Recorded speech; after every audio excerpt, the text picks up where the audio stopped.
What are you seeing in terms of booking partners and consumer behaviour at the moment, if you could shed it light? Sure. I think one positive note to sort of start on is that I strongly think that consumer confidence is returning. Yeah. There has been, quite a few turbulent years, and the dreaded C word of COVID will come up. Since then, travel business have been building up. But I think a lot of people will agree with me and say that 2025 and looking at 2026, we've got back into that, and people's confidence is back. Do you know what is driving that shift from the last minute to planning forward? Well, I think if I was to sort of get to the crux of it, I think without sounding too pessimistic, after being so optimistic, people want something to look forward to. There's a lot of negative news in the world at the moment, whether it's finances or whatever else is going on in any other countries. So I think people do want something to look forward to. What are you noticing there, and why do you think multi-gen groups are choosing activity holidays like yours? Yeah, so I'm one of the figures in that data, because I actually went on holiday with my parents and my child and my sister and her child last year. That was a multi-generation holiday right there. But it's definitely a thing, whether people are celebrating milestones or they're just there to reconnect and keep everybody happy.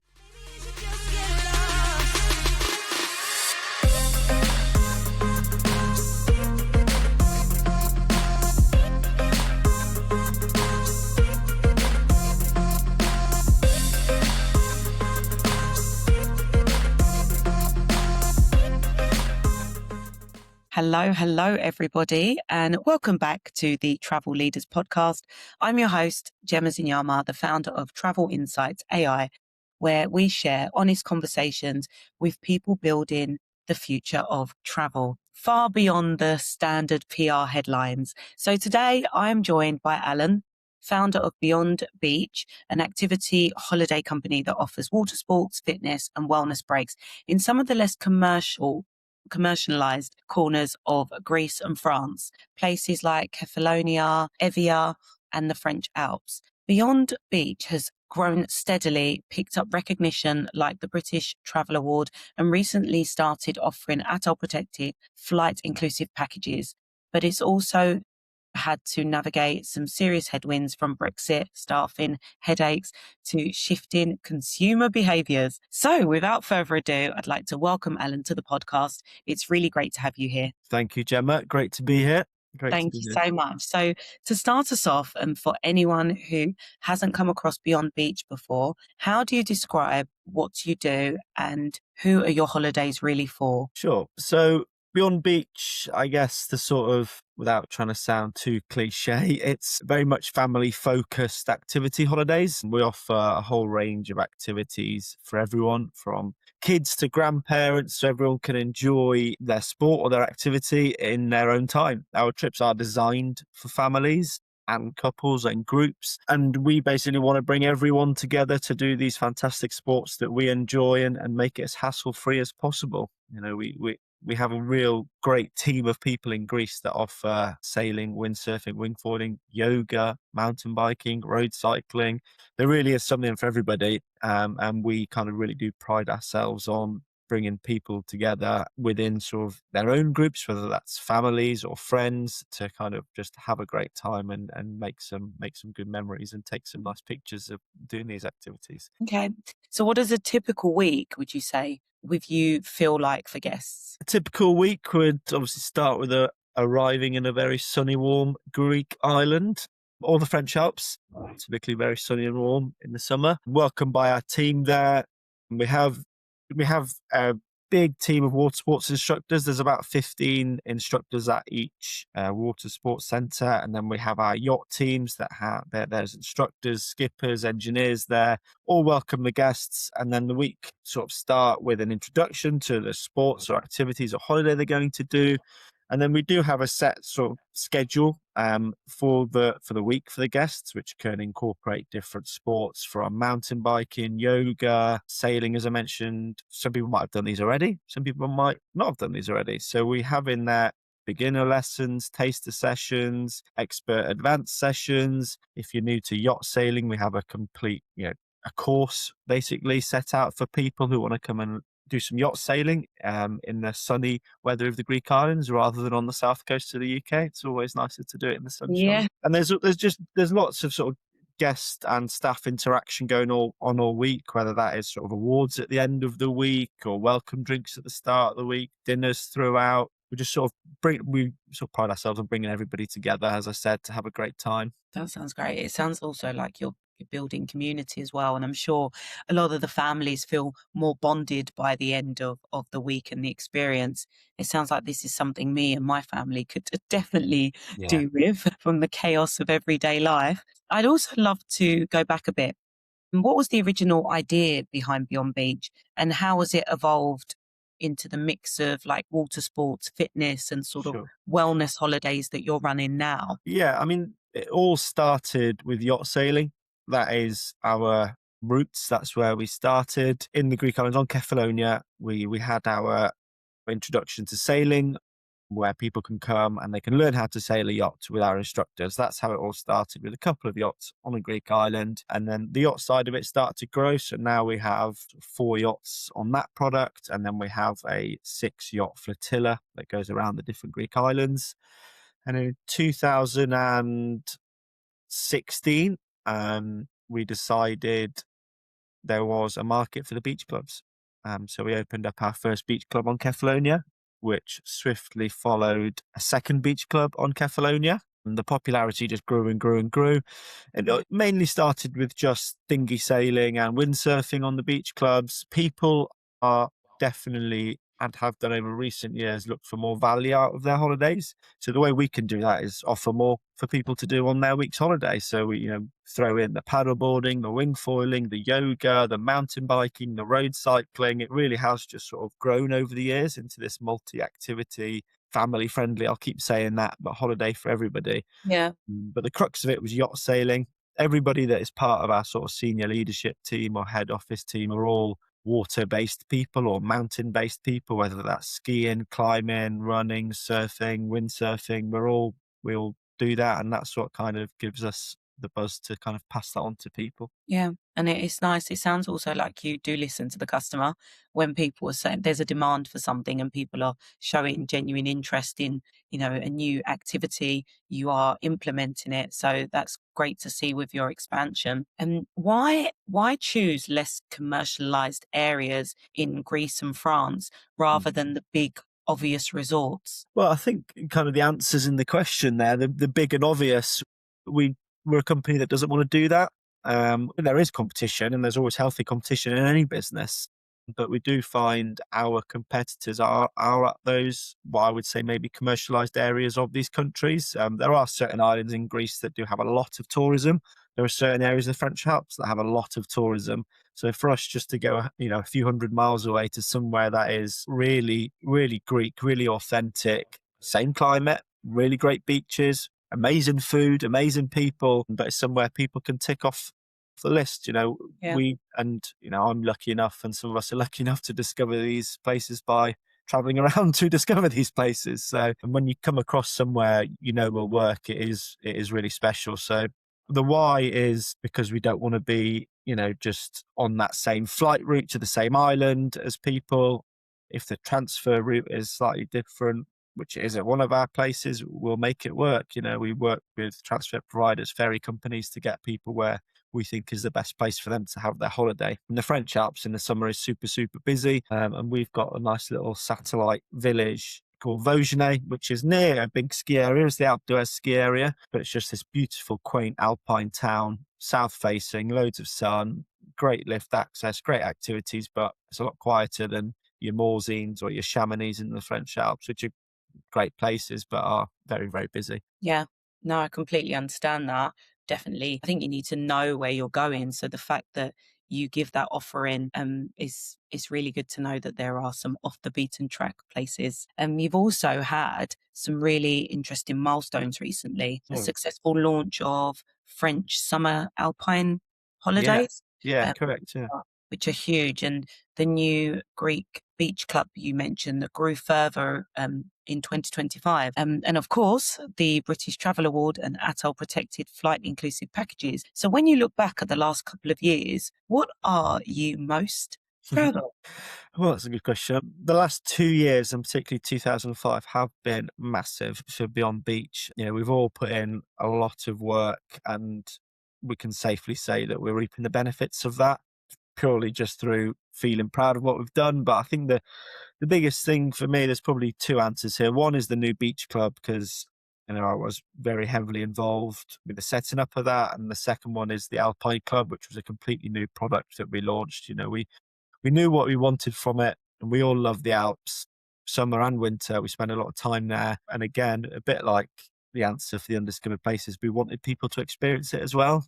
So we launched it. We did a smaller season in 2025, but we launched it and it was busy and the feedback was great. Two answers would be the new beach club and the growth that's had in 2025 and Yeah. the launch of the Alpine Club. I would be doing everybody a disservice if I didn't say the British Travel Awards was up there as well. So Yeah, there's a lot to look back on and take them think, all, yeah. yeah, there's a lot to look back on and think, wow, it has been a really amazing 18 months to 2 years. And we did end 2025 all just sort of very, very happy with what we've achieved. We ticked all of the boxes to what we wanted to do in 2025. And now we just need to build a bigger, better list for 2026 and go for it. You're not slowing down when it comes to growth for sure. And what did going ATOL protected change for you and your customers? Sure. We're on a travel podcast, so everybody knows sort of the atoll protection is. It's not something we've done before because of the size of the business. We've only offered sort of the land-based end of it at the other side. So to add the flights in, it is kind of make this a one-stop shop for our clients. So people can come to us and book everything from their flights all the way to the holiday, and that includes the transfers in between and everything. We've been able to help people with like a flight finder service before, but to now incorporate it all just means that we can make our clients' lives a lot easier. It has meant a lot of work for us to set it up, to get it ready, to make sure we iron out the creases, but we're there now and it's working, and yeah, we can just hopefully we can make our clients' lives easier, and it seems to be working. People can come Yeah, to us, say a all lot of more the things, seamless. and we'll add on all the bits that historically they would have to go and do themselves. Yeah, completely. It does sound a lot more seamless. Convenience is the word there. People are often looking for convenience with everything, whether it's grocery shopping or holidays to Greece. It's all about convenience. I completely agree with that. Yeah. Did the French Alpine product teach you anything new about your market? I think we are lucky enough that our sort of target market is the same across our products, which is families and active families. We had some of our Greek guests come to the Alps, but we also had some brand new clients come that hadn't heard of us before, which was great. So it's obviously reaching that. The thing it did change for us is obviously the marketing of that product. It's a completely different product to market, and those holidays are massive in Europe. So we're sort of looking to delve into that, and I would say probably over all of our products, maybe over 80% of our clients are from the UK, but we're looking to kind of maybe tip that table a bit now and head into the Yeah. markets in the European countries, specifically for the French Alps, because it's a relatively easy travel journey for a lot of European countries. Yeah. Even from the UK, I mean, we drove down and it's fairly straightforward and great. So we are looking to sort of delve into the European market and try and get more of that in. Yeah, I've seen actually in schools they advertise French Alp holidays for kids. And back in the day, being a Brit from London, that wasn't something we would have got in our school sack. So yeah, I've seen that it really is starting from a much younger level, and Yeah, obviously being outdoors, like it's not just about skiing anymore. It's a real strong proposition in the summer now to be, outdoor, especially in the Alps. So yeah, that's good. That's really good to hear. absolutely. So just moving on to maybe let's talk about the less glamorous side for a moment, because I do think it's important, especially for those listening wanting to learn and absorb all this information. You're running activity holidays that rely on around, I think, 50 seasonal staff, and Brexit has made that significantly more complex and also quite expensive from some of the other people I've spoken to. Could you actually walk us through what that actually looks like behind the scenes for a small team Sure. like yours? Yeah, sure. I mean, Brexit has definitely changed the landscape of hiring, seasonal hiring, particularly. My sort of previous life before Beyond Beach, I spent a lot of time in the Alps, and unfortunately saw a lot of small companies have to, close their doors because of a mixture of Brexit and COVID, but mainly the Brexit side of things with costs going through the roof. For us, we've always welcomed, hired, and wanted to hire EU nationals and locals, especially in Greece, to add a bit of diversity, but also just to kind of give some impact to the local community. We always have Greek people, sort of beach clubs, but the bulk of our employees are British passport holders, and that whole process has completely changed.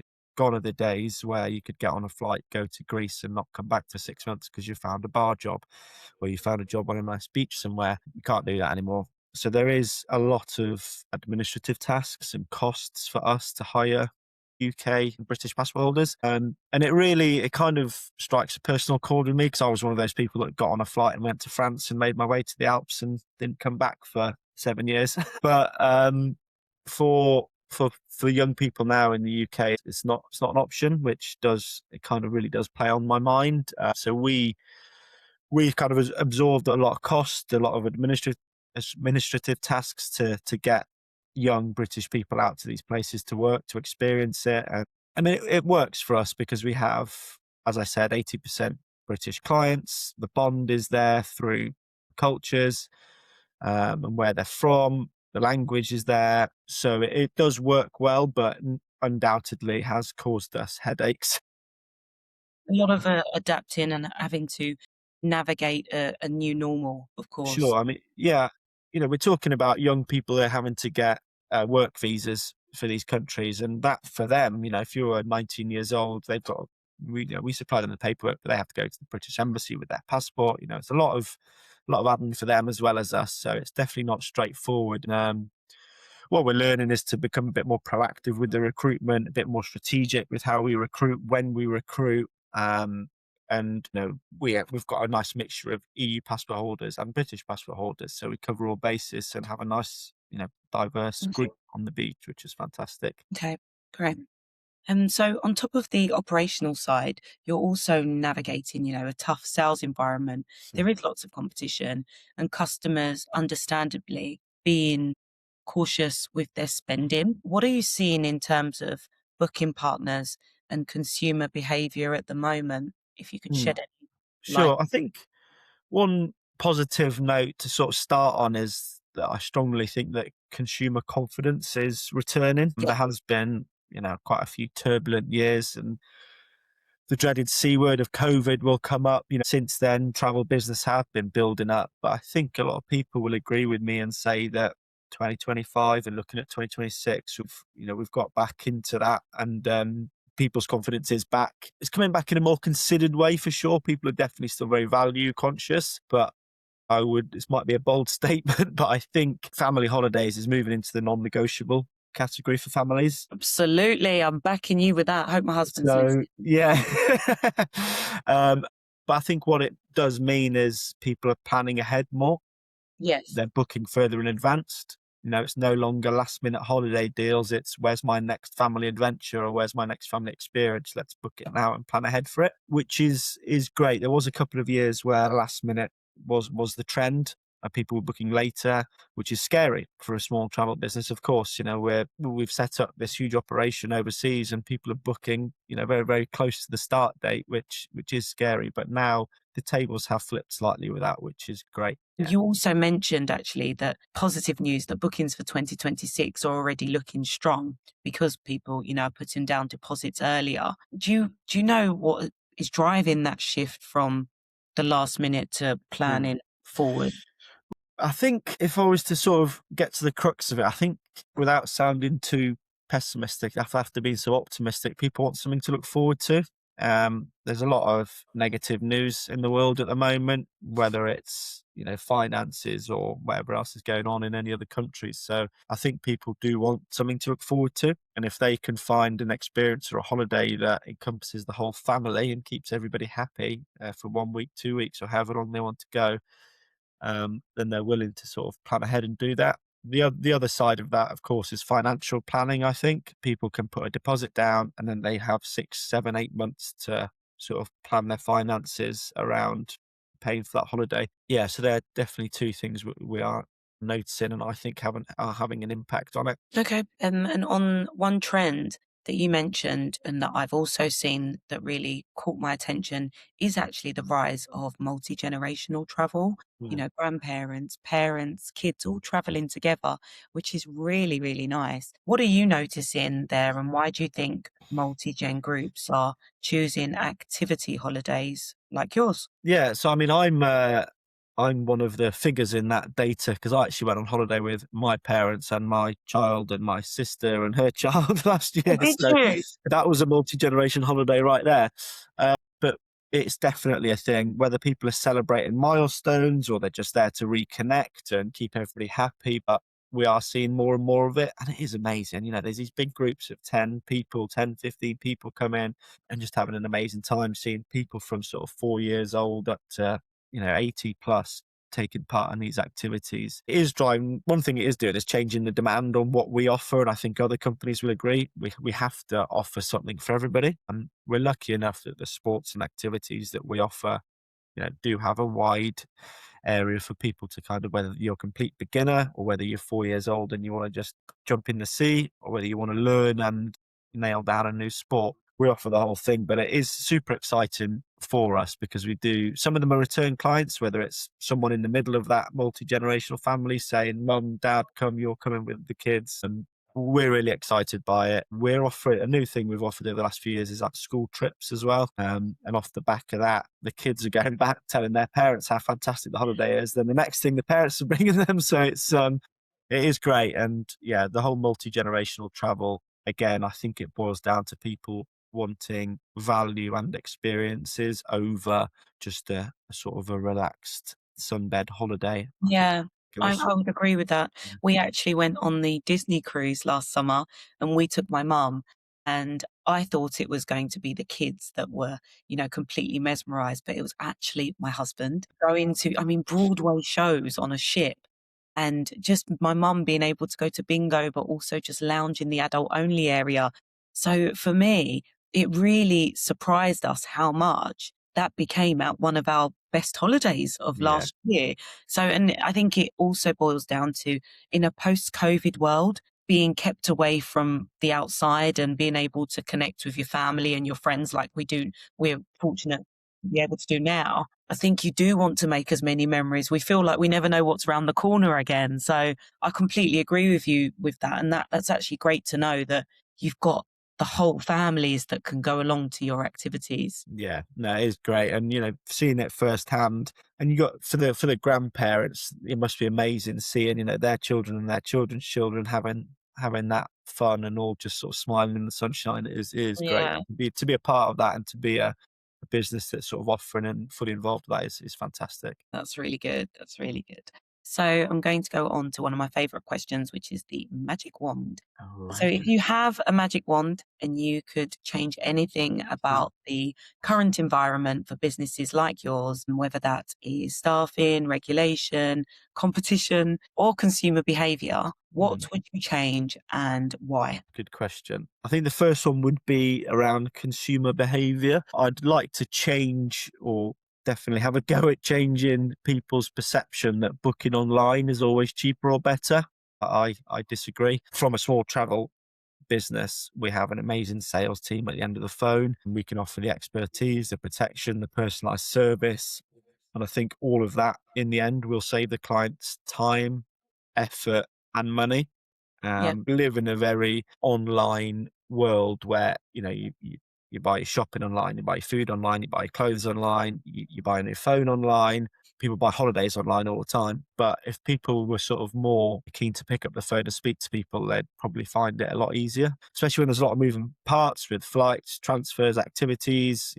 If it's multi-generation, it'd be multiple rooms and all the rest of it. You want them all to be together. You can pick up the phone and have that conversation, save yourself a lot of hassle. So yeah, number one would be the perception of booking online. Okay. There is another one which is slightly more sort of around the business side of things. I'd probably, like with my magic wand, I'd wave it and create a more stable and predictable, I guess, foresights around airfares and prices. There's constant fluctuations in that area Okay. with the big companies, not necessarily just the big companies, but the companies and their prices. If we could kind of have a bit more stability, predictability, and pricing availability for that, it would make any small travel business's life a lot easier. And we've stepped into the flights world now with our ATOL protection, and what a minefield it's been, but we are definitely navigating it and navigating it well. But yeah, just to have a little bit more foresight Okay. and stability Well, into that world. that doesn't sound like a big ask. Let's see. Let's see what 2026 holds. Looking ahead, and focusing on what your business might look like over the next 12 to 24 months. You've got expansion plans, but you've also deliberately paused, I think, the new resort launches in 2026 to really perfect what you already have, which is admirable. What are you choosing to focus on over the next year? And what does doing things really well look like for you? Sure. Doing things really well looks like a lot of smiling faces and a lot of happy CSQ feedback forms coming back. Um, if our guests are happy, then we can safely say we're doing but a lot of it right. We're lucky enough that over 2025 we had over 2,500 clients, all of which rated our holidays over 98% satisfaction. So that was another thing to raise a glass at over Christmas. We have paused our expansion plans, you're right, because we have two very successful beach clubs, two very successful yacht products, and the Alpine Club, all of which we want to 2026. We're sort of honing in on. If there are any creases, we're going to iron them out. If there's any money that needs to be spent in any areas, we're going to spend it to make them perfect or as close to perfect as we can for our clients, whether that means investment in equipment, staff, helping the hoteliers with their upgrades. We're willing to sort of do it all and get involved with all of it to make it exactly what our customers want. But then also in the background, of course, we've got new ideas bubbling. We've got our eyes on new beach clubs in Greece. We've got our eyes in the ski industry. We really want to sort of get into that. It's something that myself and my colleague James are very passionate about. We spent a lot of time skiing, and we'd love to do a Beyond Beach ski holiday. We have done some before, and they're a great success. So we're definitely focusing on what we've got for 2026, but in the background, we are for sure going to be launching something new in 2026 for 27. Okay, that's great. Ideas always bubble in. I like to hear that. So, for any other independent operators listening, especially running activity or niche product in Europe, what's the one piece of advice that you would share from what you've learned over the years? I think remain adaptable would be the key thing. What the last few years has shown everybody in the travel industry is you never know what's around the corner, whether it's quite a long time ago now, but Brexit or COVID, those two things did have a detrimental effect on a lot of businesses, but we were lucky enough to remain adaptable. We changed, we scaled, and listen to your clients. If your clients are saying, "Oh, it's a shame you don't have ABC," and you hear that a few times, that maybe you should incorporate ABC into your holidays. After all, the customers are the ones booking the holidays, and they know what they want from their holidays. And I think we have seen a huge shift in what people want, and that is a lot of value out of what they spend. So if we can add more to that, or people can add more to that, without sort of doing themselves a disfavor, then definitely do it. So remain adaptable and listen to your clients for sure. That's great, Alan. Thank you so much. This has been such an insightful conversation. And I actually really appreciate how honest you've been about the reality of running a business. So thank you so much for taking the time. And I'm sure this conversation will help many people listening. Before we wrap up, where can listeners find out about Beyond Beach online and learn more about your holidays? Sure. So we have our website, which is www.beyondbeach.com. That'd be a good place to start to see all of our products. Social media, Facebook and Instagram. We have, pages that can sort of show you the highlights of our holidays and then what you can expect in the day or the week of our holidays and the amazing sunshine views and people you'll come across. So that'll be a great place to start. And if you are interested, please just pick up the phone or send us an email, and we're always happy to help anybody that needs any help. That's incredible. Best wishes for 2026. Thank you, And Gemma. thank you to everybody for tuning in to the Travel Leaders podcast. If this episode resonates with you, please follow and subscribe, and I'll join you all next time. Thank you.